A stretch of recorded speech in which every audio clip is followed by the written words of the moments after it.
Sveiki! Prieks par jūsu klātbūtni Somatikas fóruma sarunās un praksēs. Un apmēram stundiņu mēs izdzirdāsim par vienu no Latvijā sastopamajām praksēm - Grimberga metodes SMOOTH. Un pieredzēsim uz savas ādas arī dažas somatiskās prakses, kas izriet tieši no šīs pieejas. Ar to domu, lai uzzinātu par šo pieeju ne tikai teoretiski, ne tikai runājot, bet arī mazliet pagaršojot praktiski. Un pirms mēs iepazīstamies ar sarunbiedri, pamēģināsim vienu praksīti, kas nu jau kļūst par tradīciju šajās sarunās. Pievēršam uzmanību tam, kā jūtam savu aktivitātes un miera proporciju, cik tādi uzvilkti vai aktīvi esam drīzāk te galā, vai arī tieši tā, ka ir mierīgi, viss ir kārtībā, vispār pat varbūt gribās gulēt un tam līdzīgi. Tā kā kuru šīs asas mēs esam? Tad jautājums, kā mēs jūtamies savā fiziskumā, savā augumā, cik mēs sevi sajūtam šobrīd, jo es pieļauju domu, ka ir reizes bijušas, momenti, kad mēs ļoti, ļoti jūtamies ieķermeņojušies, un ir momenti, kad ir sajūta, ka tā kā es saprotu, ka es šeit esmu, bet tā kā ne īsti neesmu. Un atkal, kuru šīs asas mēs šobrīd esam? Tad kā mēs izjūtam savu prātu, kā drīzāk pilnu vai drīzāk tādu tukšu un atvērtu? Cik tur domas skraida vai viņu nav, vai viņas tādas lēnas un pārvaldāmas ir? Un kā izjūtam laiku? Drīzāk steidzīgi, ka maz laika, vai arī ka laika ir daudz? Vienkārši kur mēs esam šobrīd ar šo? Un tā tad es esmu Ines Upe, somatiskā psihoterapeite, somatikas eksperte, kas arī Latvijā esmu vienīgā certificētā Grimberga metodes praktiķe un Latvijā vienīgā certificētā SMOOTH praktiķe. Un šoreiz atkal saruna notiks tā, ka ne es izjautāšu, bet mani izjautās. Un tā būs Ieva Muižniece, kura savulaik ir pieredzējusi gan Grimberga metodes individuālo darbu ar sevi, gan arī dejojusi tās grupā pieredzamo daļu SMOOTH, par ko arī šis vakars būs. Sveiki, Ieva! Čau, Inese, un sveiciens klausītājiem, kas mūs klausās. Es gribu pieminēt, ka es droši vien esmu viens no pirmajiem, kas izmēģināja SMOOTH nodarbības. Jā. 2019. gada nogalē. Labi, Inese. Tad es saprotu, ka tu esi gatava pastāstīt par to, kas tad ir šis brīnums SMOOTH un ko tas nozīmē, kas tur notiek, kas tas ir. Nu, tas ir veids, kā tādā kustīgā, vieglā, pat dažkārt jautrā veidā var attīstīt savu auguma apzināšanos, iespējams atgūt prieku kustēties un būt savā augumā, un arī tādu spēju fokusēt uzmanību. Un pie reizes daudz arī minēja, ka viņi atgūst tādu dabīgo radošumu, ka tas prāts tā kā attīrās tā procesa laikā, sazemējās un parādās tādas idejas, kuras līdz šim tajā miskastē nevarēja atrast, un tad tā pēkšņi. Un tas viss vēl arī caur šo te kustību tiek atbrīvoti tā kā augumā turēti ierobežojošie paterni. Par tiem vēl vēlāk mēs runāsim. Citi to tautas valodā to sauc par blokiem, ķermeņa bloki. Man patīk viņus drīzāk sauc par dambiem. Un tad, kad šie te paterni, šie te bloki, dambji tiek tā kā atslogoti, atbrīvoti, mums ir iespēja piekļūt tur esošajai iekapsulētajai enerģijai. Es tā saprotu, ka es jau savā galvā jau iztēlojos to sesiju nodarbību, bet visticamāk tiem, kas to vēl nav darījuši, noteikti noderētu tā kā dzirdēt, kas tad tas ir, kas ir tās daudzās lietas, ar kurām nāks saskarties. Un kā praktiski tas reāli notiek? Kā tas praktiski notiek, jā. Tā ir Grimberga metode, bet pieredzama grupā. Un ķermeņa terapijās pastāv šādi. Te ir Aleksandra tehnikā, es zinu, Feldenkrais metodē, Trāgera pieejā, kur Latvijā nav, es Somijā viņu pieredzēju. Un Grimberga metodē tieši tāpatās, ka ir individuālā darba tā kā daļa, kur es tiekos ar vienu cilvēku, un mēs fokusētu uz to vienu cilvēku strādājam. Un tad ir otra daļa, ko pasniedzējs vai praktiķis vai terapeits vada grupā. Un principi ir tie paši, kas tiek pielietot gan individuālā darbā, gan grupā. Vienkārši citādā formātā viņi tiek pasniegti un pieredzēti. Un praktiski tās ir kustību sesijas grupā, ritmiskas un paskaļas mūzikas vadībā. Uzdevumi, kurus mēs darām lielākoties, ir visai grupai, katram cilvēkam, tomēr individuāli, bet dažkārt arī mēs pastrādājam pāros, dažkārt trio, dažkārt visā grupā, bet tas ir retāk. Tā kā lielākoties tas tomēr ir uzmanība uz sevi, savu prātu uzmanību, uz savu augumu. Un jā, man liekas, ka vēl, ja salīdzina pārējām ķermeņa terapijas pieejām, vismaz no tām, ko es zinu, šī manā skatījumā ir visaktīvākā, visietekmējošākā no visām man zināmajām. Tādā ziņā, ka lielākoties Feldenkrais, piemēram, Aleksandra tehnika ir tāda, gandrīz netiek ietekmēts cilvēks, un ka to prātu uzmanību arī mēs virzam uz to ķermeni, uz to apzināšanos, uz to kustību, uz visu, kas te notiekās. Bet tā kā Grimberga metode, kā jau Grimbergs pats ir diezgan tāds ietekmējošs vīriņš. Tad to viņš arī ir ielicis šajā te metodē. Ietekmējam gan ar mūziku, gan ar skaidrām instrukcijām, gan ar, principā ar tām daudzajām instrukcijām, kas tiek darīts. Un tātad, kas tad īsti tur notiek? Tātad, tā grupu darbā, ja mēs ņemam tādu pamatus, tad darbs notiek ar 5 pamatu ieradumiem. Šiem te paterniem, teiksim tā. Un šie te pamatu ieradumi, tie atņem vai arī lieki tērē mūsu enerģiju. Pie tam viņi nedod neko pretī par to.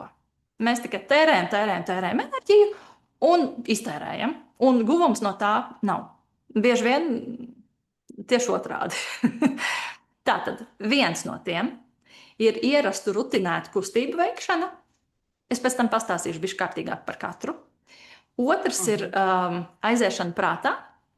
Tad, kad mēs koncentrējamies, tad, kad mēs cenšamies.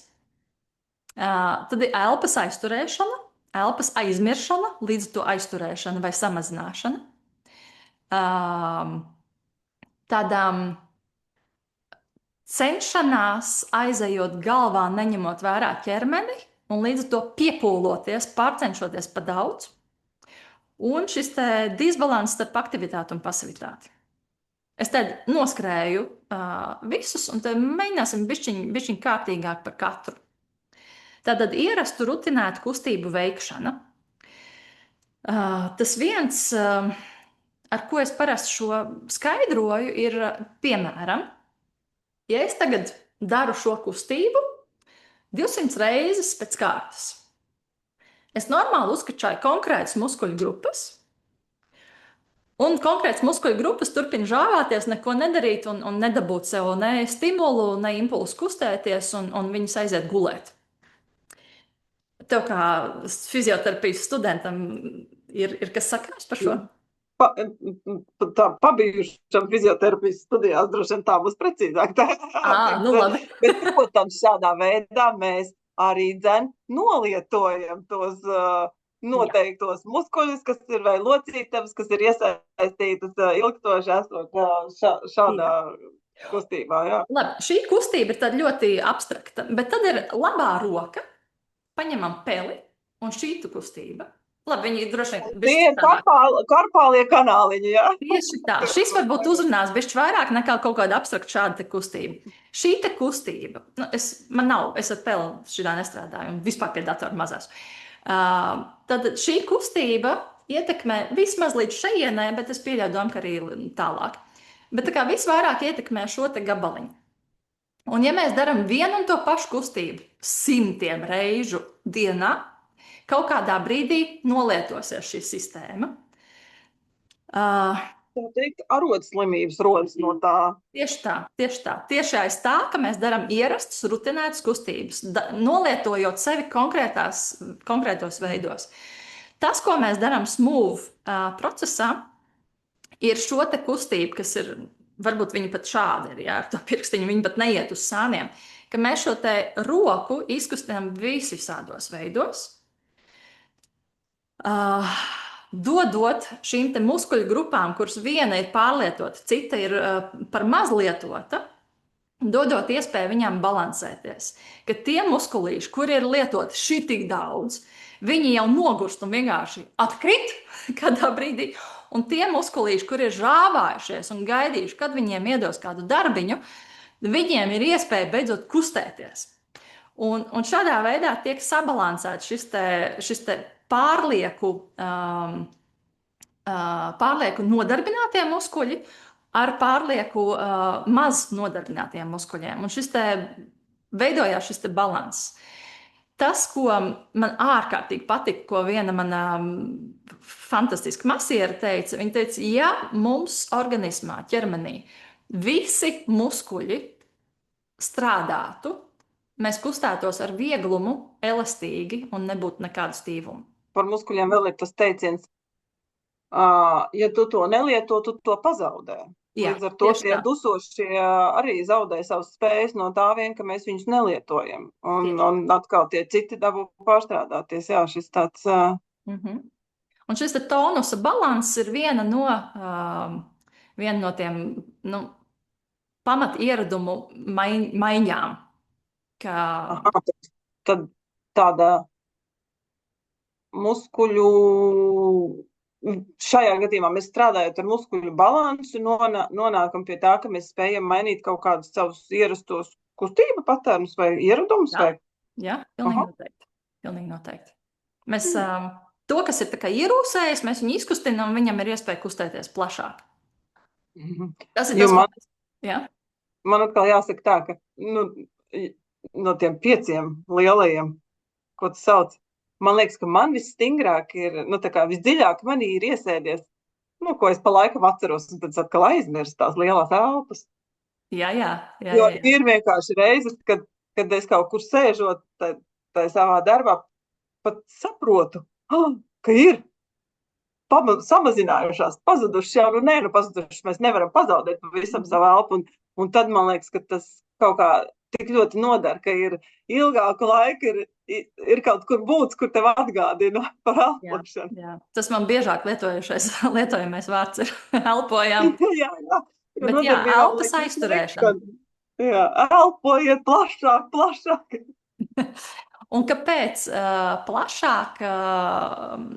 Tas atkal ir tas ieraduma maiņa no tā, ka tiklīdz kā mēs fokusējamies, tiklīdz kā mēs koncentrējamies, tiklīdz kā mēs ar prātu kaut ko mēģinām saprast, mēs esam jau nogriezuši šeit uzmanību.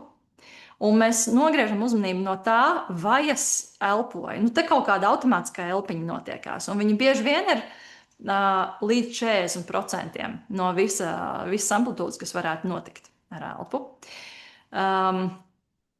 Ja mēs novienkāršojam, principā ir tas, ko es minēju, ka tad, kad mēs pa daudz prātā, tikai ar prātu mēģinām kaut ko sadzirdēt, saprast, saskatīt, tad, kad mēs aizejam prātā, mēs principā aizmirstam par elpu un viņa kļūst maza. Vai arī mēs pat aizturam elpu. Kādreiz ir tā, ka tad es tā sakoncentrēšos, tūlītās tā kaut ko, kad man tagad es nedrīkstu vispār kustēties, ja? Bet arī tas ir tāda pārliecība. Saspringums, kas mums tā kā samazina, tā kā savēlk ciešākus, vai ne? Jā. Un ja mēs paņemam šo te aiziešanu prātā, kur tiklīdz kā mēs aizējam prātā, tas tā kā 3. punkts, ja? Tiklīdz kā mēs aizējam prātā, mēs pazaudējam vieglumu, mēs pazaudējam prieku un mēs pazaudējam rotaļīgumu. Jo prāts visbiežāk ir tā racionālā mūsu daļa, kurai nav vispār intereses par mūsu iracionālo daļu. Un tiklīdz kā mēs esam racionālajā mūsu daļā, mēs vairs baigi nejūtam, mēs vairs baigi nesajūtam. Un ja mēs esam arvien vairāk un vairāk savā dzīvē šajā racionālajā prāta aktivitātē, mums var parādīties grūtības just. Ne tikai to, ka mēs jūtam dusmas varbūt, bet arī jūtam prieku, arī laimi, arī aizkustinājumu pārstājam just. Ja mēs esam ļoti, ļoti prātā, racionāli, ja? Tā kā viens ir tas, ka šī aiziešana prātā mūs sasprindzina, mums ir liekas tonus, principā ķermenī, ja mēs fiziski skatāmies. Un ja mēs tādā vairāk emocionālā skatījumā, tad šī aiziešana prātā mums patiešām potenciāli var atņemt šo vieglumu, rotaļīgumu, spēlīgumu, priecīgumu, spontanitāti. Kaut ko, kas ir ļoti raksturīgs bērniem, vai ne? Tieši tā, tieši tā. Un jo pieaugušāk esam, jo nelaimīgāki bieži vien mēs kļūstam. Tikai aiz tā vien, ka mums taču ir pienākumi, mums taču ir jākoncentrējās un jāfokusējās. Un to varam tikai caur piepūli darīt. Un Grimberga metodē un šajā smooth mēs patiešām tā kā praktiski pieredzam sesiju pēc sesijas to, ka es varu fokusēties, bet es to varu darīt ar mazāko piepūli un atstāt to vieglumu tādu, kā būs, nu, šo te mirdzošās acis patiesībā atgūt. Un tad es vēl pieminēju jau šo te mazāko piepūli, kas balansē šo te cenšanos. Jo tas, ko tu minēji, ka tev bija baigā spriedze pirmajās sesijās, kad kā lai šito visu apvieno, kā lai šito visu nokontrolē. Tad, kad mēs darām ar mazāko piepūli, pretstatā cenšanās, pārcenšanās, tad mēs patiešām spējam to nokontrolēt, bet tādā jau dabiskākā veidā. Nezinu, vai teorētiski to var saprast. Ieva, jau to ir pieredzējusi, kā tas ir. Es to esmu pieredzējusi, jā, līdz ar to, nu, tā kā, to ir droši vien grūti aptvert, tā kā nedarot, jā, tas ir. Un arī tad, kad es tā pirmajās sesijās pieminēju to, ka tas ir iespējams, es atceros, jums acīs bija diezgan liels tāds skepse. Runā. Es tik un tā nespēju nokontrolēt to visu. Bet tas ir par cita veida kontroli. Tur tik daudz tie elementi, tāpēc, ka tur tā apstāšanās, tā elpošana, tad tās noteiktās vietas, kas ir jākustina. Un man liekas, ka tā apstāšanās un tā elpošana, tās ir tās trakākās, tās vietas, jau tā vēl varētu kaut kā kustināt. Bet tad arī vēl tas, ka, nu, tas viens no uzdevumiem ir tā kā katru reizi, nu, nekustēties automātiski, bet izlemt, kur tu kustēsies tālāk. Un tā ir vēl viena vieta, kur piepūlēties, jo tev, tu nevis vienkārši rokas, bet tā, es tagad kustējos te, tagad man vajag kustēties citur. Tagad nākamā izvēle ir kaut kur citur, ne tur, kur tikko bija. Jā, arī tas ir saistībā ar to rutīnu. Patiesībā, jo rutīna principā ir tā, nu tagad Ines saka, nu tagad apstājamies un veicam jaunu kustību no sērijas, ja? Es apstājos, es veicu jaunu kustību. Un principā tas ir tikai turpinājums. Tā doma ir, ka tad, kad es veicu jaunu kustību, es apstājos, es pieredzu to, ka es varu pieņemt jaunus lēmumus, un īstenībā diezgan viegli pieņemt lēmumus. Es uztrenēju caur šīm sesijām daudz mazus, sīkus, nenopietnus lēmumus pieņemt visas šīs stundas, pusotras laikā. Un tad, kad prāts pie šī pierod, mēs arī ikdienā varam skaidrāk un vieglāk pieņemt lēmumus. Man tagad jautā, es vienkārši tikai tā atgriežoties. Mēs izgājām cauri visiem 5, tad mums ir muskuļu balans. Nē, mums vēl 5. ir. Nu, tāpēc es tā domāju, mums ir muskuļu balans, mums bija elpa, mums bija prātā saiešana, jā. Un kas mums Mazākā bija? Mazākā piepūle, jā.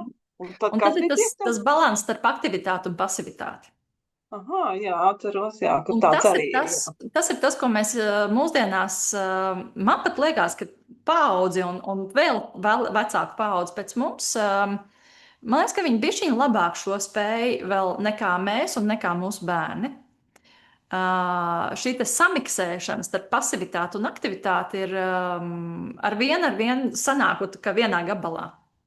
Man kā vecajai paudzei, skatoties uz savu dēlu vēl pirms kaut kādiem gadiem, pusaudzes, kad viņš vēl bija, Man liekas, ak, Dievs, kā tā varbūt viņš ir iesēdies fantastiski krēslā, skatās tur pie mums televizoru un paralēli vēl arī telefonā kaut ko tur skatās. Tā kā ir divi stimuli, un šajā mazajā stimulā, telefonā, ir vēl kaut kādi dažādas aplikācijas, ar kurām tas viss notiek. Un viņš visu uztver. Un ķips skatās, ka tā ir atpūta. Principā tur nav nekādas pasivitātes. Viņš aktīvi uztver stimulus, viņš ir aktivizēts. Tas, ko mēs mācāmies pastarpināt, mācāmies smooth sesijās, ir šo te aktivitāti dabūt kvalitatīvi aktīvu un pasivitāti kvalitatīvi pasīvu. Tāds lielākais piemērs ir tas, ka mēs kustamies, mums ir dziesma pēc dziesmas, deja pēc dejas, ko mēs dejojam, un tad ir viens brīdis, kad mēs noguļamies uz grīdas, un mēs patiešām atslābstam tik ļoti, cik vien tas ir iespējams. Vienīgais, kas paliek, vienīgā aktivitāte, kas paliek, ir plaši ieelpa, un jau izelpa atkal ir pasivitāte, un visa prāta uzmanība vērst uz to, lai ķermenis būtu pēc iespējas atslābis. Tā kā mēs esam maksimāli pasīvi. Pat tiešām tā, lai neviena domiņa prātā pat nav, jo mēs vienkārši esam pasīvi un uztveroši. Tā ir tāda kvalitatīvā pasivitāte, jo tad, kad mēs esam kvalitatīvi pasīvi, mēs varam atjaunoties, mūsu organisms var atjaunoties. Ja mēs esam saslimuši, mēs ātrāk varam izvesļoties. Ja mums kaut kas ir saskrāpēts, salauzts, es nezinu, kas tur vēl noticis, organismam ir lielāka iespēja atvesļoties tad, kad mēs esam kvalitatīvā pasivitātē. Ja mēs ļoti novienkāršojam, ja mums ir ļoti labs miegs, mēs atvesļojamies labāk. Kāpēc? Tāpēc, ka miegs ir ļoti kvalitatīva pasivitāte. Ja mums ir slikts miegs, mēs atvesļojamies ilgākā laika posmā, vai varbūt pat īsti neatvesļojamies. Šodien man bija individuālās sesijas, un tieši bija runa par to, ka pēc 3 sesijām cilvēkam jau ir uzlabojies miegs. Tādam ļoti trauksmainam, tur jau panikas lēkums un tam līdzīgi. Un, ka ir uzlabojies miegs, tas jau man ir vienkārši lielā balva, prieks par to, kas nozīmē, ka nervu sistēma spēja jau sevi pamazām regulēt. Ka šī pasivitāte ir kvalitatīvāka kļuvusi, un šī iespēja šo nervu sistēmu arvien vairāk un vairāk nomierināt un kļūt sazemētākam un mierīgākam cilvēkam, viņa ir daudz lielāka. Lūk, tā kā, ja mēs esam aktīvi, tad mēs esam aktīvi, un tad, kad mēs esam pasīvi, tad mēs esam pasīvi. Kā kaķi. Ja viņi medī, tad viņi medī. Viņi visi medību dzīvnieki tajā brīdī. Ja? Viss no viņa ir medītājs, mednieks. Un tad, kad viņi ir nomedījuši, pēduši, ko viņi dara? Viņi ir absolūti pasīvi. Bet tiklīdz kā ir kaut kāds stimuls, tā viņi atkal ir gatavi rīcībai. Un šis ir tāds... Ja? Ir tāda māksla, kas, pat man liekas, tiešām ir jāapgūst visiem mūsdienu cilvēkiem. Jāiemācās no jauna laikam. Jāceļ ārā no savām dzīvēm. Jo tik grūti ir būt tādam patiesi pasīvam un negribēt kaut ko paskrolēt, kaut ko paklausīties, kaut ko paskatīties. Ja? Jā.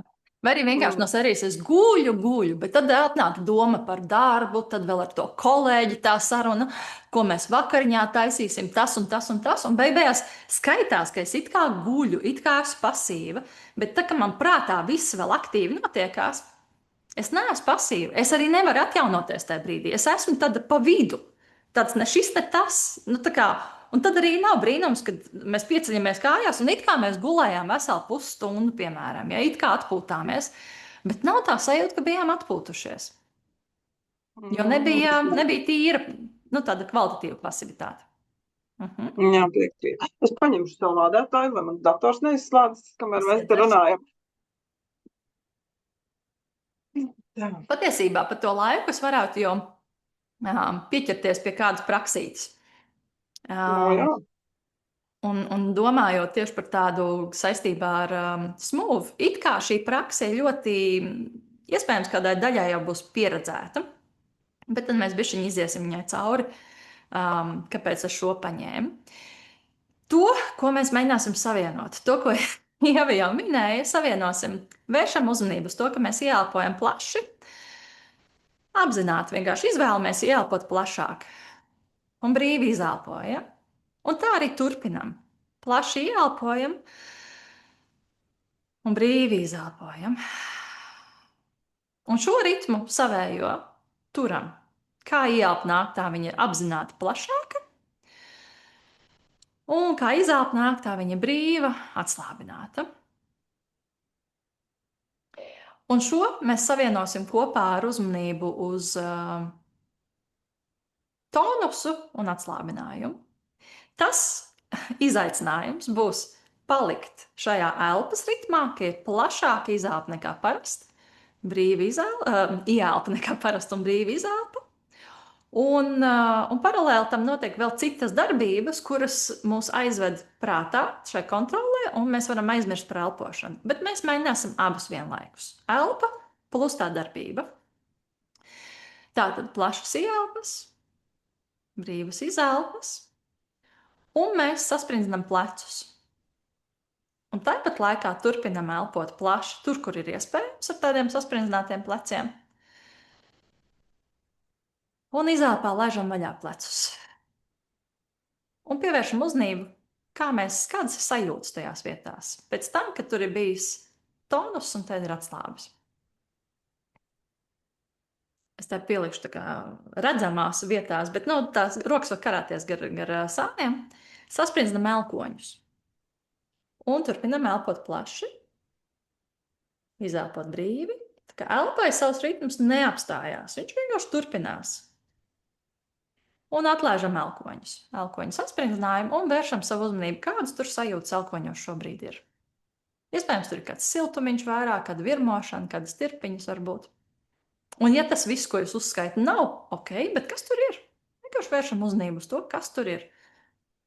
Plašas ielas, brīvas izelpas, un mēs sasprinzinām žokli. Sasprinzinām to. Visbiežāk tas ir sakožot žokļus, sakožot zobus. Un sajūtam, kā mēs saspringzinām žokļus. Un kā mēs arī elpojam plaši, plaši. Un brīvi izelpojam. Un izelpā laižam vaļā arī žokļus. Atkaram žokli mazliet. Un tiešām sajūtam, kāda te ir sajūta te žokļu locītavās, arī apakšžoklī, kā mēs viņu pieredzam.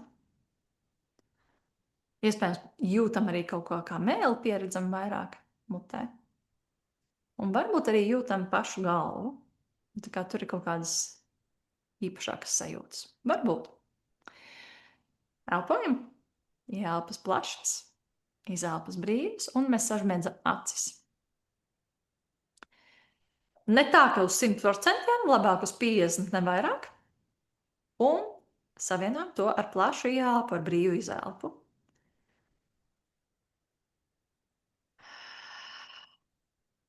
Vēl mazliet turam, un kā nāk izelpa, tā laižam vaļā.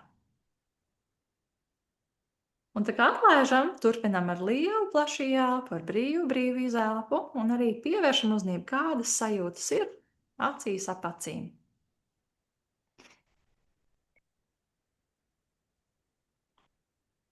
Un es aicināšu saspringzināt pakausi, kas no kuram kā tas sanāk, un to turpināt savienot ar plašāku ieelpu, ar brīvu izelpu.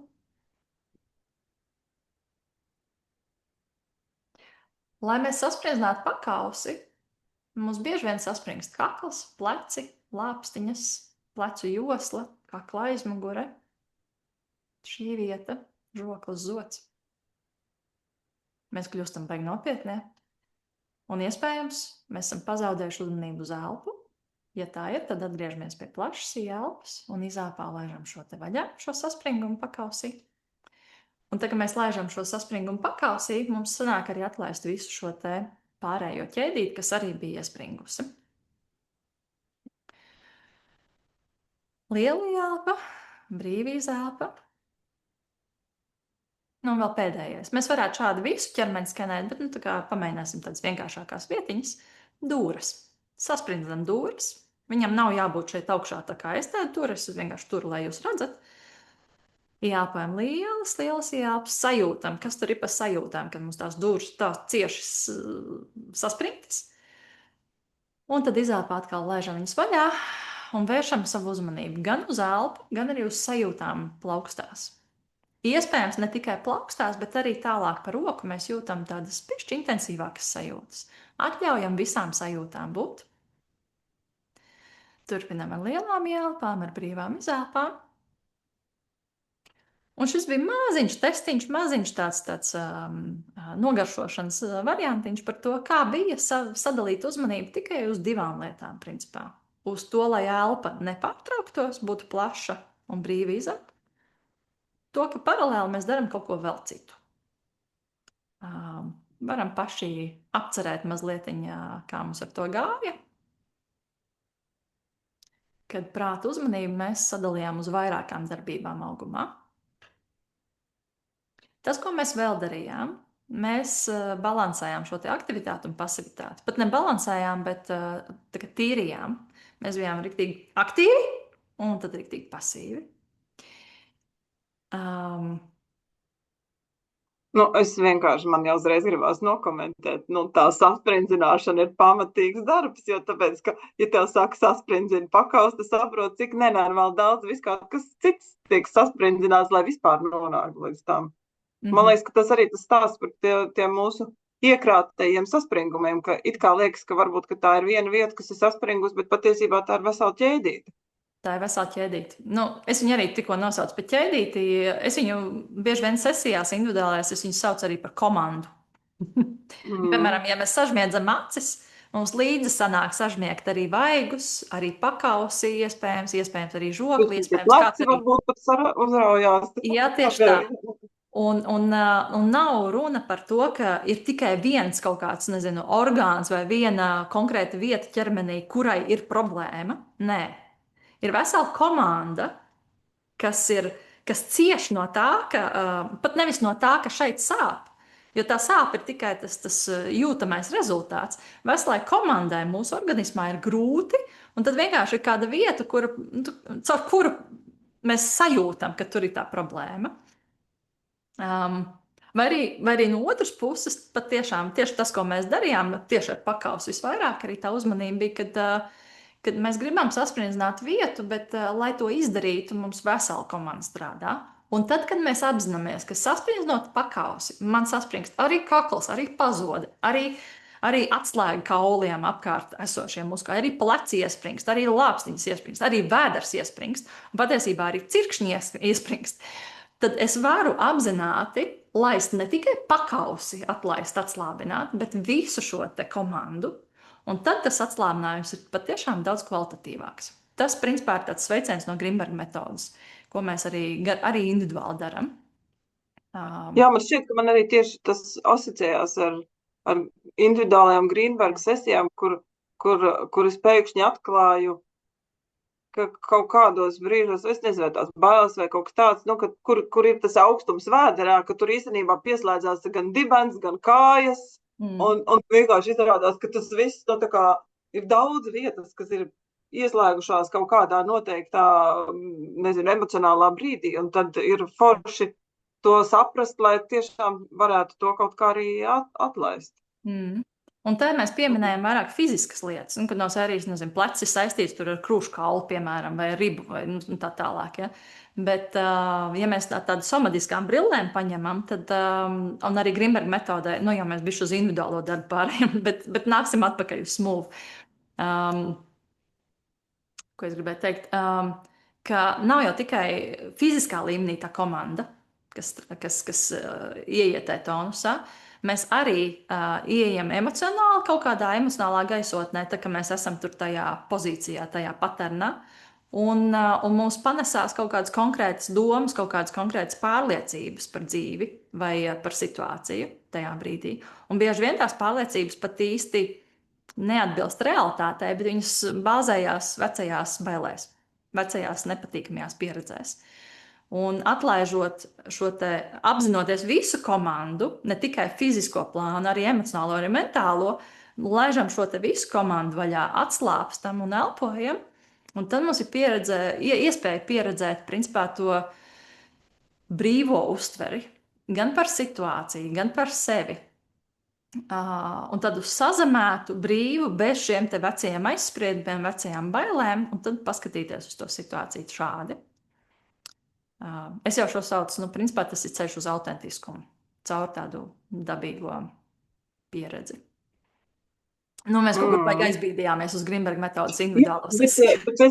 Bet es vienkārši arī atceros, man liekas, ka vai tikai ne kuldīgā, kad bija tur mums smūva nodarbība, kurā mēs tā kā kustējāmies caur kaut kādām noteiktām emocijām. Cik reizēm labi ir tā kā palaist viņus, tā kā, jo vienkārši tas ķermenis ieiet arvien vairāk, tajā parādās visi tie saspringuma punkti, un tad tu to atlaidi, un ir tik labi.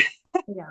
Tik labi, ka tu neesi to noteikto emociju tur pārvaldīt, bet var atbrīvot. Jā. Es nezinu, man kaut kā likās, ka nemaz nav tik daudz cilvēku, kuriem tas, kā angliski sauc, mood, tas garastāvoklis. Morning persona, laikam tas ir tas, kā Grimbergs viņu sauca. Tas ir tā dejošana par personām, dažādas tās personas, pareizi. Tas patērnu kopums. Nu, jā. Un tas morning persona, man liekas, man tāda vispār nav. Es kā pamostos tā uzreiz, bet es tā atceros, tur tas un tas un tas. No rīta pieredzēti cilvēki, kur nedod Dievs, tu kaut ko vispār uzrunās to cilvēku tajā rītā. Nedod Dievs, viņam vēl uzgrūdīsies virsū, vai paprasīs kaut ko, vai paņemsi no viņa kaut ko tam līdzīgi. Ja? Kad ir tās rīta personas, kuras ir arī cilvēki teikuši man arī individuālos darbos, ka viņi saka, 2 stundu laikā viņa pāriet. Bet principā tās ir 2 stundu ciešanas katru rītu, esot šajā personā, šajā patērnu kopumā. Tajā, ka man visi krīt uz nerviem, tajā, ka man ir slikti, tajā, ka tas ne tik ātri nemaz nepāries, tajā, ka bez kafijas es nevaru, viss ir sāpīgi, varbūt emocionāli sāpīgi, man var aizskart un tā tālāk. Bet tās ir ciešanas, kuras mēs patiešām varam pieredzēt pārāk ilgi un pārāk bieži, un apzināties vispār, ka tas ir maināms, jau ir daudz. Jā, tas ir brīnišķīgi. Tas ir cerības uz atpestīšanu. Atpestīšana, jā, Ziemassvētku laikā. Bet jā, tas joks ir tāds, ka mēs dažkārt tik ļoti esam saraduši ar to savu personu, ar to, kādi mēs it kā esam, ka mēs jau esam saraduši ar to savu masku principā. Un tad apzināties, ka tā var būt maska, nevis es. Un kā ir būt bez šīs maskas, ir patiešām atpestīšana. Šis labs vārds. Tu pieminēji arī uzmanības fokusēšanu, bet tas ir, vai mēs tā kā uzmanību fokusējam uz kaut ko, vai mēs vienkārši apgūstam spēju fokusēt uzmanību? Gan. Jo principā, kā saka, arī smadzenes esot muskulis, un arī to varot ietrenēt. un viens ir tas, ka mēs savu prāta uzmanību vēršam uz konkrētām lietām. Piemēram, uz to, ka mēs ieelpojam, mēs izelpojam, mēs atkal ieelpojam, mēs izelpojam. Mēs principā visu laiku kontrolējam to, lai mēs plašāk ieelpotu, brīvi izelpotu, plašāk ieelpotu, brīvi izelpotu. Lai kas apkārt notiktos, es turpinu plašāk ieelpot, brīvi izelpot. Tas notiek jau šajās sesijās. Tas ir viens. Tad mēs prātu uzmanību vēršam vēl uz to, lai mēs apstātos uz katru mūzikas sitienu. Tā atkal ir kontrole. Tas atkal ir prāts, kurš ir jāpievērš uzmanību. Ok, tad es elpoju, un tad es vēl apstājos, un tad es vēl sāku kustināt, piemēram, elponi konkrēti visādos veidos. Un es savu uzmanību jau sāku fokusēti paplašināt uz vairākām lietām vienlaikus. Un tās visas lietas ir principā fiziskas. Es aktivizēju savu prātu uzmanību, fokusēju viņu uz savu fiziskumu. Citiem vārdiem, iemiesoju sevi sesiju laikā, ja tā padomā. Un es tā kā cilvēks, kas to ir pieredzējis, šīs sesijas, Es uzreiz, man liekas, varu nokomentēt, ka tas noteikti nav visiem, bet ir tādi cilvēki, kuriem šis rada lielu spriedzi, jo tāpēc, ka ir tik daudz, kas ir jāizdara it kā pareizi. Jā, jā. Un it kā pareizi ļoti labs vārdu savienojums, ko tu pateici. Jo tas joks ir tāds, ka tieši tad, kad mēs mēģinām caur prātu un caur saspringumu, caur cenšanos to visu tagad nokontrolēt, mums nekas nesanāk. Un tas, ko mēs mācāmies šajās sesijās, ir kā prātu uzmanību. Man sanāk vairāk tēlos un simbolos, un ielaist ķermeni un ļaut, lai ķermenis plašāk elpo, lai ķermenis kustās un apstājās, lai izvēlās jaunas kustības. Tā vietā, lai tagad viens tas nabadzīgs šeit galvas vidiņā mēģinātu to visu saprast un nokontrolēt. Tad, kad mēs darām ar mazāku piepūli, vairāk ar tādu iekšēju vieglumu, es pat dažkārt bieži vien īstenībā to piesaucu rotaļīgumu, tādu pofigismu, ja? Arī to es esmu piesaukusi. Tad, kad mēs šādu kvalitāti pieliekam klāt pie šīs kontroles, mēs patiesībā varam to visu pārvaldīt daudz vieglāk. Un es atceros tevi, kura sāka jau kaut kādā brīdī baudīt šito, ne? Jā. Vēl viens moments, kas palīdz šo kustību vārnīcu atvērt, ir, ka es saku, ka drīkst un pat iedrošinu špikot vienam no otra. Jo tā, ka mēs saprotam, ka pēc minūtes kustēšanās liekas, ka visas kustības jau ir izkustinātas, un tā kā vairs ar elkonu neko citu es nevaru izkustināt, tad es ieraugu, ka kāds grupā izrādās elkonu vēl arī šādi kustina, vēl arī šeit aizkustina, vēl arī šeit aizkustina, vēl arī šādi. Un mēs varam špikot viens no otra un tādā veidā pavērt šo te kustību vārnīcu. Tā kā tas ir tāds pretstats skolai, es aicinu špikot. Tā kā aicinu iedvesmoties arī no citiem. Un vēl, man liekas, kas ir riktīgi superīgi, ir tas, ka ir iespēja izkustināt tādas ķermeņa daļas, kuras tev liekas, ka tu tā baigi jau nemaz nekustini, labi, tur dusmojies, tur noteikti muskuļi tur savalkās uz pieres, bet piemēram, tur lūpas vai tur acis vai muguru, dažādas vietas, ka tās ir tas atkal, ka mēs vēršam uzmanību uz tādām ķermeņa daļām, kurām mēs atkal jau ikdienā pārāk daudz uzmanību nevēršam. Jā. Un neiedomājamies, ka mēs varam kustēties caur muguru. Un, piemēram, atšķirt, kā ir kustināt krustus un kā ir kustināt jostu. Bieži vien man ir jāapstādina tieši šajā te uzdevumā, man ir jāapstādina kaut kādā pusītē vai agrāk, lai mēs tā kā apzinātos, kur ir josta un kā viņi īsti var kustēties, un kā tas atšķirās no tā, ka mēs kustinam krustus. Un tur ir atšķirība, tur ir kvalitatīva atšķirība. Jā.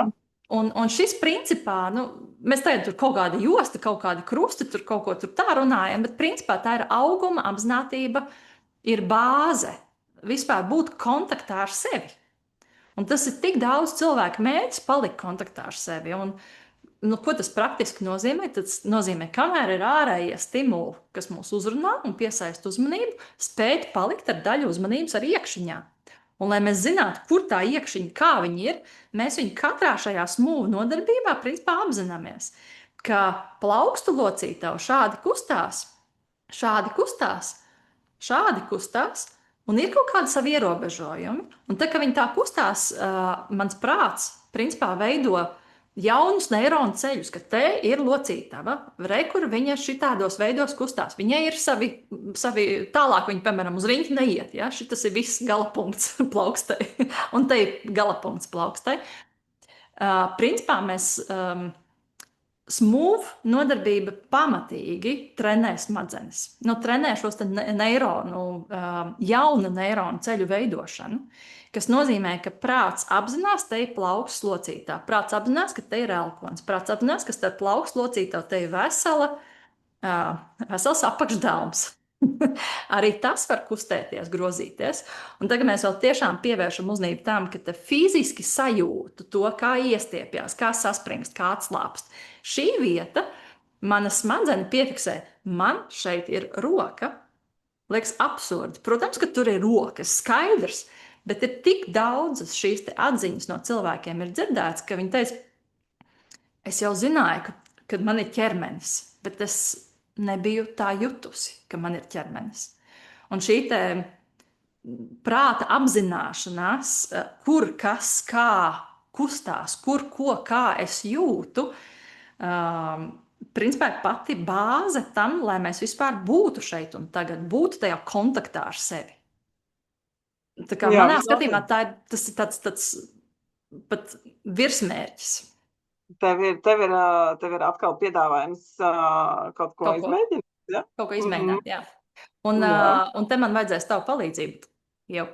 Aha, Aha. Mēs sākam atkal ar to pašu bāzīti, kā iepriekšējā uzdevumā, ar plašām ielpām, ar brīvām izelpām. Pamēģinām ieelpot caur muti tā plaši, un tur, kur vispār ir iespējams ieelpot, un sajust, kur mums sanāk, un varbūt arī kaut kur nesanāk. Un ir ok ar to, bet tā kā provējam vismaz plašāk ieelpot, brīvi izelpot. Un atkal šo savienosim vēl ar kaut ko citu. Tātad elpa darīs savu darbiņu.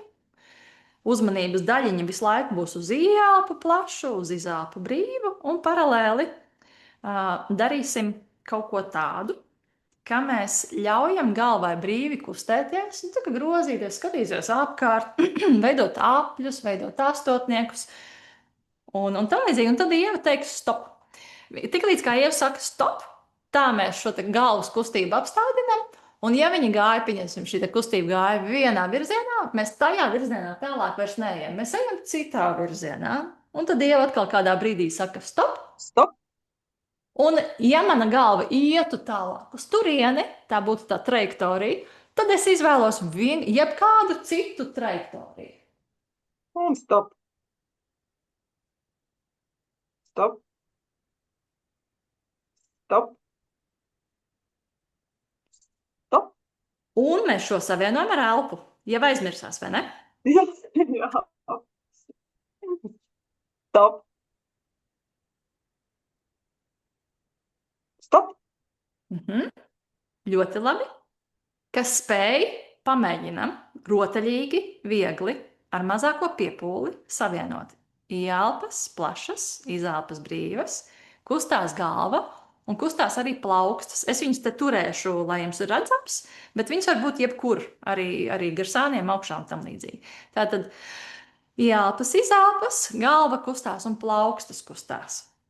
Un atkal jau saka stop, un atkal mēs apstājamies un ejam jebkādu citu trajektoriju, jebkādu citu virzienu. Stop. Stop. Stop. Stop. Stop. Stop. Stop. Stop. Pievienojam elkoņus. Atceramies par elpu. Stop. Stop. Stop. Stop. Stop. Stop. Stop. Pievienojam plecus, tātad galva, plaukstas, elkoņi, pleci, rokas visā garumā. Galva un rokas. Un elpa. Stop. Stop. Stop. Stop. Elpojam. Stop. Stop. Stop. Un nolaižam rokas, atslābinam galvu, turpinām ar plašām ielpām, brīvām izelpām. Pat aizveram acis un vienkārši pievēršam uzmanību, kā mēs sajūtam. Kādas sajūtas ir kaklā, kurš grozīja galvu, kādas ir sajūtas galvā, kā mēs pieredzam rokas visā garumā no pleciem līdz pirkstu galiem. Tur nebūs iespējams nekāds wow, nekādas mega intensīvās sajūtas, bet vēršam savu uzmanību uz šīm vietām, kura tomēr varētu būt vieglāk sajūtamas sajūtas nekā pārējā augumā. Un šī ir tā pasīvā daļa. Ja mums bija aktīva daļa, mēs darījām, un tad ir pasīvā daļa, kur mēs novērojam, kā ir pēc. Atslābināti un elpojot.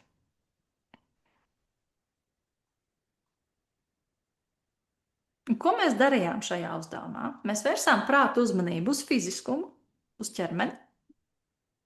Mēs sadalījām uzmanību uz vairākām vietām un darbībām vienlaikus. Tātad šī fokusēšanās treniņš bija. Mēs veicām daudz jaunas, skaidras izvēles pēc katra stopa. Un mēs to, cerams, darījām ar mazāko piepūli, jeb rotaļīgi. Un par rotaļīgumu runājot, spēlīgumu runājot, pieaugušiem ir nepieciešams atgriezt ikdienā šo. Tā kā rotaļīgums, vieglums, nenopietnība, kas nu vēl tur pa vārdiem nāk līdzīgi, tā ir pretinde nomāktībai, ja tā, ko ikdienā sauc par depresiju.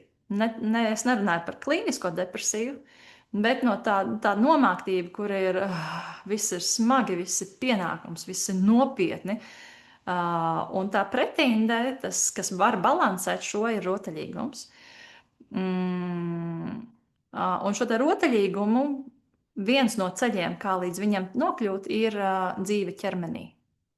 Prāta dzīve ķermenī. Šis iedod to kustīgumu. Rotaļīgums kā tāds patiesībā ir zīdītāju vajadzība. Mums ir nepieciešams šad tad rotaļāties. Un smooth ir vienkārši viena no daudzajām variācijām. Iespējams, kāds no mums zīmē, glezno. Iespējams, kāds no mums kaut kur dejo. Iespējams, kāds no mums šad tad pamīlējās, kas arī ir rotaļu principā variācija. Šad tad mēs jokojamies, vai mēs klausamies, skatāmies kaut kādas raidījumus, kur ir joki, kaut kāds humors. Tas viss mūsos iedod šo te balansu ar šo te drausmīgi nopietno dzīvi, kur ir vienīgi pienākumi. Tā kā es silti aicinu vērst uzmanību uz šo te rotaļīgumu iespējām sadzīvē, lai mēs balansētu un principā veicinātu savu dzīves prieku vai atgrieztu kas nu kuram. Lūk. Kur tu ievesi? Man ieradās dzīves prieka avoti mājās. Oh. Sveiki, dzīves prieka avoti. Teiciens. Čau, Jākab. Bet kā tu nonāci līdz šai grupu daļai, Grīnberga metodē? Nu, laikam tas sākums bija tad, kad pirms es sāku apgūt kā praktiķi Grīnberga metodi. Aizbraucu uz Vīni, iepazīties, kas tas Avija Grīnbergs tāds ir, kas tā tāda par metodi, un pieņemt lēmumu, vai es to studēšu tālāk vai nestudēšu.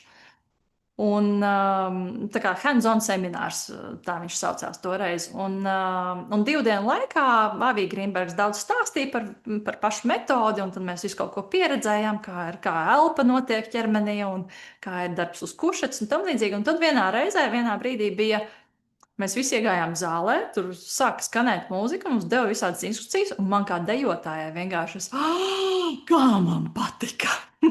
Mēs principā darījām šo, ko kādreiz sauc par stopping momentu, un šobrīd jau sauc par smooth. Un es saprotu, ja šī ir daļa no Grīnberga metodas, tad es šo mācos. Nu, tas nebija, protams, lielākais iemesls, bet jā, tas pielika vēl tādu ekstru klāt, ka tad šitāda ir Grīnberga metodas grupā pieredzamā daļa. Es zināju, kāda ir Feldenkrais metodei ATM, kāda ir Aleksandra tehnikai šī grupā pieredzamā daļa un Trāgera pieejai, bet ka Grīnberga metodei tas ir šitā, un tas principā ir dēja, ja tā paskatās. Un es gribu šo apgūt.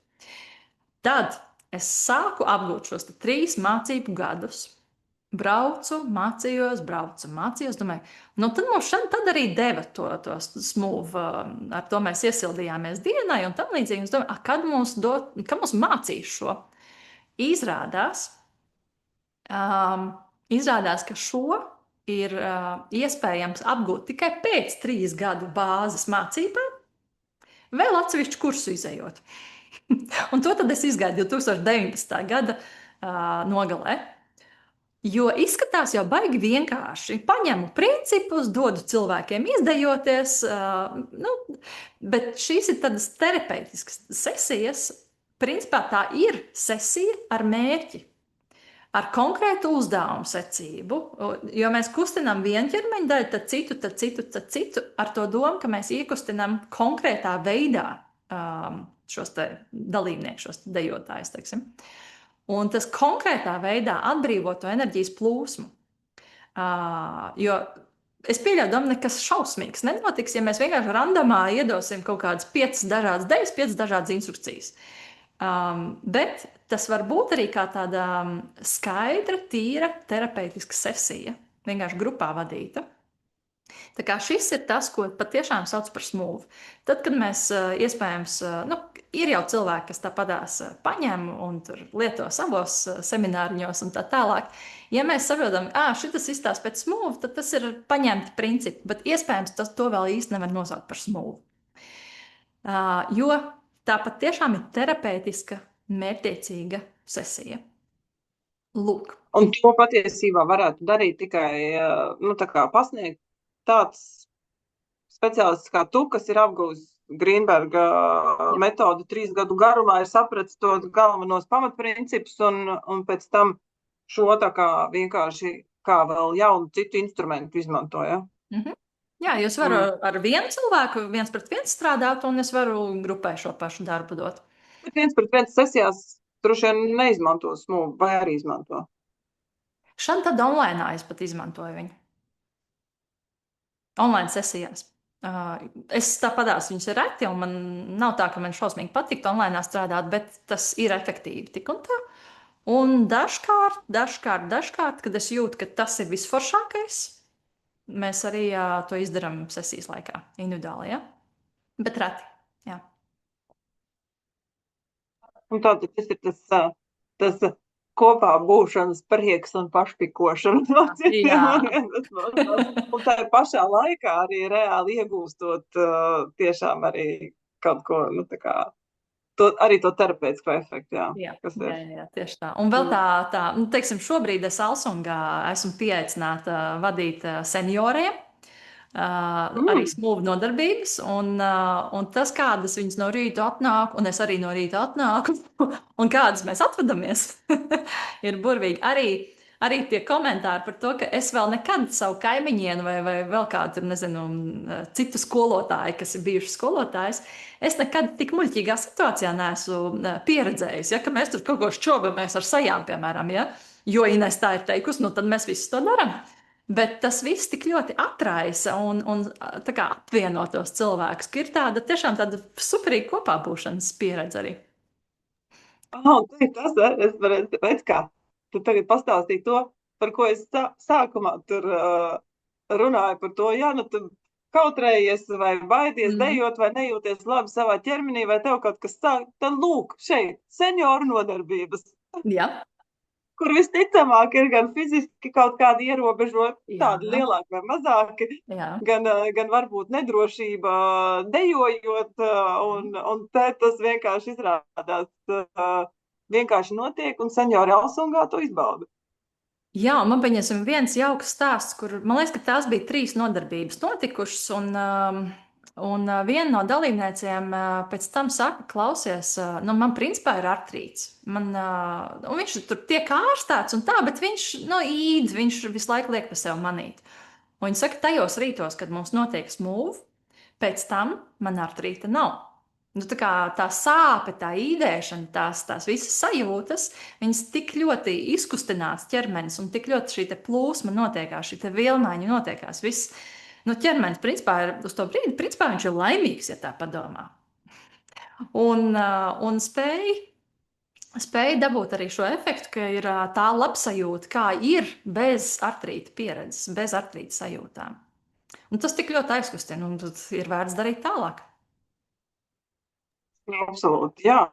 Un, laikam stāst par to, kur tad mēs vispār to varam darīt. Latvijā tikai pie tevis, vai ne? Jā, Latvijā tikai pie manis, jo es esmu Latvijā vienīgā certificētā Grīnberga metodas praktiķe un vienīgā certificētā smooth praktiķe. Jā, piedodiet, rīznieki, es dzīvoju 180 km attālumā, līdz to Rīgā vairs regulārās nodarbības nav. Bet ir iespējams, ja šis, ko jūs tagad klausāties, ir vēl līdz 2028. gada 18. janvārim, tad vēl ir iespēja satikties ar šo praksi Somatikas fórumā. Tad šo praksi es bieži vien ņemu kā vienu no praksēm mazajos retrītos pirms saulgriežiem manās mājās Alsungā, kur var atbraukt uz 1-1,5 dienu un pieredzēt dažādas somatikas prakses dabā. Tas, ko es minēju, šobrīd Alsungā arī ik nedēļa notiek nodarbības. Jo tu esi seniors Alsungā, jā? Jā. Tad vasaras savvaļas retrītos arī Alsungā te manās mājās pieredzes dabā. Pilnīgi noteikti šī praksa tiek pielietota. Nu, un ir arī online sesijas, kur šobrīd es esmu pauzīti paņēmusi tā, katru nedēļu viņas vadīt, bet ir arī ieraksti un ir iespējams tos ierakstus arī iegādāties. Tā kā Bet ieraksti ir pieejami kur? Tā kā kaut kā sazinoties ar tevi vai Somatikas mājaslapā? Somatikas mājaslapā, jā. Somatikas mājaslapā, ja meklē, tad kaut kur tur ir jābūt online vārdiņam, un tad tur arī ir. Jā, forši. Man, protams, ir vēl viens cits jautājums. Somatikas fórums, kas tas ir? Kas ir Somatikas fórums? Kas ir Somatikas fórums? Jā, tas fórums ir tāda sanākšana kopā, kur sanāk gan somatikas praktiķi, gan arī cilvēki, kuri vienkārši vēlas iepazīties, vēlas pieredzēt, kas ir somatikas prakses. Un mēs reizi mēnesī, tā ir svētdiena, Rīgā, pavadām bišķi vairāk kā pusdienu, pieredzot 2 somatikas prakses. Un vienā svētdienā, piemēram, 18. janvārī, būs smooth prakse un primal play prakse, kas ir 2 somatikas prakses, katra pa 2 stundām. Un pēc mēneša svētdienā, arī no 11 līdz gan arī 4 vakarā pēcpusdienā, atkal būs fórums, bet tur būs atkal citas 2 somatikas prakses. Un tad martā atkal 2 citas somatikas prakses. Tā kā ir iespējams uz vienu fórumu atnākt, ir iespējams tikai uz vienu praksi iekš fórumu atnākt, un iespējams nākt vienkārši katru mēnesi un iepazīt, šitādas somatikas prakses, ir arī šitādas somatikas prakses, un ir vēl arī šādas somatikas prakses. Un viens ir tā kā iepazīt, ka vispār viņas ir, bet arī pieredzēt, jo principā tās 2 stundas ir tāda kārtīga nodarbība vai pat sesija, kur visbiežāk cilvēki atnāk no rīta, tāda, kāda viņi atnāk no rīta, un visbiežāk aiziet mājās, tādi laimīgi, mazliet paguruši varbūt fiziski, bet tā kā ar atvērtāku, radošāku prātu, sazemētāki, iespējams mierīgāki, iespējams, ja kaut kādas trauksmes lietas, tad tā trauksme varētu būt arī mazinājusies. Bet arī tu esi jau tur bijusi. Gan agrāk, gan nesen, pavisam pēdējā formā tu biji. Ko tu vari pateikt, kas ir fórums un kā tu atnāci, kā tu aizgāji? Es pievienojos nodarbībā, kas ir jau pats nodarbības sākums jau ir bijis, un es tā kā jau ierodos nodarbībā, kad jau, man liekas, ka sākas kaut kāds process, tā kā pasēdēšana aplī jau ir beigusies. Un es ļoti izjūtu to, ka ir vajadzīgs tas laiks, lai atnāktu, laiks, lai es varētu tā kā sajust savu ķermeni. Un, tā kā atslābt tai ķermenī, sākt tā reāli piedalīties nodarbībā, tā kā sajust apkārtējos, tā kā ļoti izteikti, jā, un ļoti liels atšķirība ir, protams, pēc tam, kāds tu aizēji, jo tu aizēji jau tāds, jau kontaktā ar sevi, es aizgāju jau kontaktā ar sevi, jau tāda mīga, un galā rīta tas krenķis sen bija aizmirsies, un bija tāds patiesas prieks par pavadīto dienu, un tur vēl bija brīnišķīga autentiskā kustība, kas man vienmēr ir tāda sirdī tuva, un, jā, ļoti labi. Šī reize bija tāds labs atgādinājums tam, ka ir nepieciešams laiks, lai sevi tā kā sadzirdētu un ienāktu sevī. Un tad somatikas formā šis laiks arī tiek dots. Jā, un pēc tam jau varētu tā kā baudīt to būšanu ar sevi un sevi. Jā. Nu, principā tāda kvalitatīva atpūtas diena tā ir. Tā es varētu arī nosaukt šo, vai ne? Bet īstenībā, jā, tas ir tāds kvalitatīvs laiks ar sevi, parasti ļoti labā kompānijā, jo visi ir brīnišķīgi cilvēki, kas ir ieinteresēti tur būt, un katrā ziņā noderīgs laiks, lai sakontaktētu ar sevi un atcerētos, ka ir tā teikt dzīve ārpus ikdienas. Ārpus kreņķiem. ārpus kreņķiem, steigas, tur kaut kādiem, jā, tieši kā tu jau minēji, pienākumiem, visu pārējā, jā, ka tu var tā atslāpt, jā. Nu, tādā atveldzēšanās arī. Ka ir jāelpo. jā. jā, nu man liekas,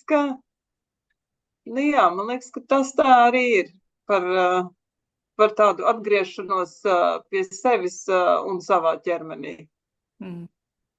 Mājās, kā es saku, savā templī. Somatika arī ir tāds vārds, kas var raisīt jautājumus. Kas ir somatika? Pirmkārt, tas ir skats uz cilvēku kā uz veselumu, kā uz vienotu veselumu, jo pastāv mākslīgi atdalītas mūsu izpausmes, mūsu prāts, mūsu jūtas, emocionālā daļa un ķermenis fiziskums. Atdalītas viņas ir manā skatījumā savā laikā, lai ir vieglāk analizēt, lai ir vieglāk saprast, ko prāts tagad dara, kas tagad ir jūtās notiekās, kas ir fiziskumā, kas ir ķermenī šobrīd. Bet mēs esam aizmirsuši atkal sasintezēt to atpakaļ.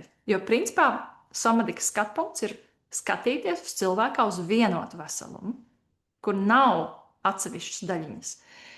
Un somatikas skatpunktā šīs trīs pamatizpausmes, kā es viņas saku, viņas tiek ņemtas vienlīdzvērtīgi katra. Tā kā nav prāts vērtīgāks par ķermeni, vai ķermenis vērtīgāks par jūtām. Šīs trīs pamatizpausmes tiek skatītas savstarpējā miedarbībā un ar tiecību viņas līdzsvarot. Lai prāts, jūtas un ķermenis visu laiku, tā kā tādi trīs cienoši zirgi, viens otru cienoši zirgi, visu laiku iet vienā virzienā vai ar vienādu jaudu, teiksim tā. Jo, ja mēs pa daudz ieklausamies ķermenī, ir savas, ja mēs aizējam galējībā, jebkurā no šiem trijām, mēs zaudējam balansu, mēs zaudējam līdzsvaru.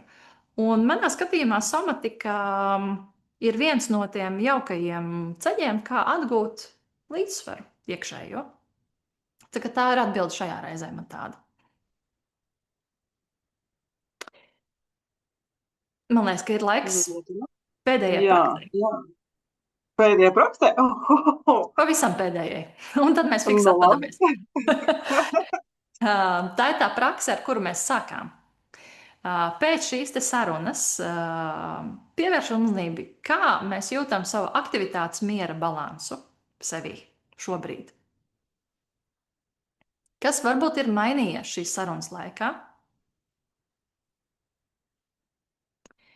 Kā mēs jūtamies savā fiziskumā, savā augumā, dotajā brīdī, pēc šīs apmēram stundas?